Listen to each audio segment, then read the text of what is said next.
మన channel videos upload అవ్వగానే మీకు నోటిఫికేషన్ రావాలంటే మన ఛానల్ని సబ్స్క్రైబ్ చేసుకోండి. అలాగే పక్కనున్న గంట సింబల్ని ప్రెస్ చేయండి.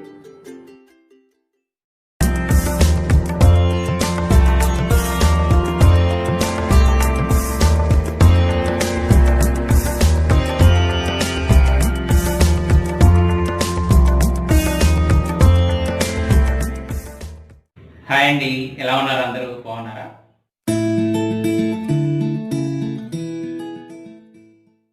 ముందుగా తెలుగు వారందరికీ నా నమస్కారం. అదే కదండి మన సంస్కారం. ఇవాల్టి ఎపిసోడ్లో అమ్మవారికి నైవేద్యం కింద అలసందల వడల్ని తయారు చేస్తున్నాను. రెగ్యులర్ వడలతో పోల్చుకుంటే ఈ వడలు చాలా రుచికరంగా ఉంటాయి. ఖచ్చితంగా ట్రై చేయాల్సిన రెసిపీ ఇది. మిస్ కాకుండా లాస్ట్ వరకు చూడండి.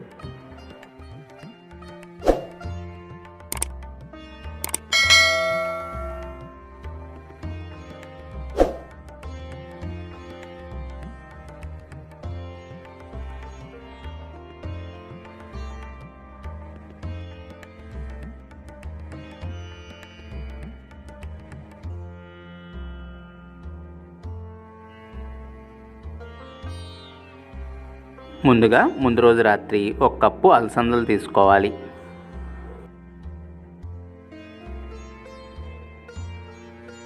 తీసుకుని ఒక నైట్ అంతా నీళ్ళల్లో నానబెట్టుకోవాలి. తర్వాతి రోజు నీళ్ళతో శుభ్రంగా కడుక్కొని మిక్సీ జార్లోకి ఈ అలసందలని తీసుకోవాలి. మిక్సీ జార్లోకి తీసుకుని ఈ అలసందలని ఇలా బరకగా మిక్సీ పట్టుకోవాలి. అలాగే గ్రైండర్ ఉన్నవాళ్ళు గ్రైండర్లో కూడా రుబ్బుకోవచ్చు, లేదా రోల్లో అయినా బరకగా గ్రైండ్ చేసుకోవాలి. ఇప్పుడు ఈ అలసందల మిశ్రమంలోకి 1/2 కప్పు బియ్యపిండిని వేసుకోవాలి. అలాగే సన్నగా తరిగిన అల్లం ముక్కలను కూడా వేసుకోవాలి. కొద్దిగా పచ్చిమిరపకాయ ముక్కలను కూడా వేసుకోవాలి. అలాగే సోంపును కూడా వేసుకోవాలి. సన్నగా తరిగిన ఉల్లిపాయ ముక్కల్ని, కొద్దిగా కొత్తిమీరను కూడా వేసుకోవాలి. కొద్దిగా కరివేపాకుని వేసుకోవాలి. అలాగే కొన్ని చిల్లీ ఫ్లేక్స్ని దీనిలోకి వేసుకోవాలి. ఈ చిల్లీ ఫ్లేక్స్ లేని వాళ్ళు ఎండుమిరపకాయ గింజలను కూడా వేసుకోవచ్చు. కొద్దిగా రుచికి సరిపడిన ఉప్పు వేసుకోవాలి. ఇప్పుడు ఈ మొత్తం మిశ్రమాన్ని గారెల పిండిలాగా గట్టిగా కలుపుకోవాలి.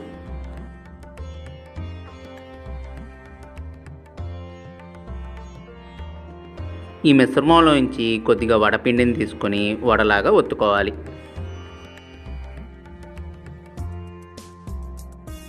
వడని ఇలా ఒత్తుకోవాలి. ఒత్తుకున్న వడల్ని ఒక్కొక్కటిగా వేడివేడి నూనెలోకి వేసుకోవాలి.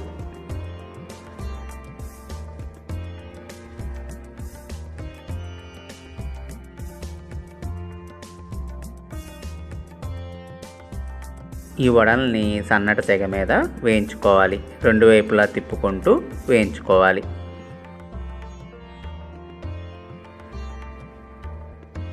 ఈ వడలని మంచి కలర్ వచ్చేంత వరకు వేయించుకోవాలి.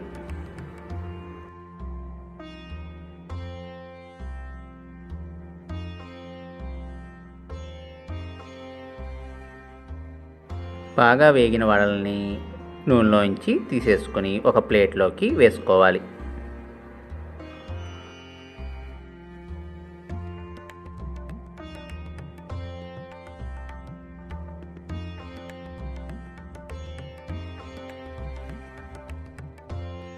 చూశారు కదండి, ఈ అలసందల వడని ఎంత సింపుల్గా తయారు చేసుకోవచ్చు. అలాగే అమ్మవారికి నైవేద్యంగా కూడా ఈ అలసందల వడని పెట్టుకోవచ్చు. మీరు కూడా ట్రై చేసి మీ వాల్యుబుల్ ఫీడ్బ్యాక్స్ని నాకు కామెంట్స్ రూపంలో తెలపండి.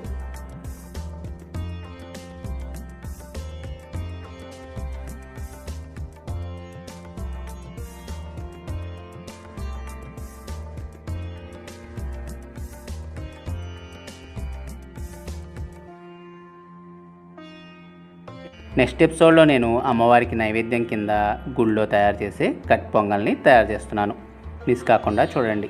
అలాగే మన వీడియోస్ అప్లోడ్ చేయగానే మీరు చూడాలంటే చెఫ్ శివనాగ్ రెసిపీస్ని సబ్స్క్రైబ్ చేసుకోండి. అలాగే పక్కన ఉన్న గంట సింబల్ని ప్రెస్ చేయండి.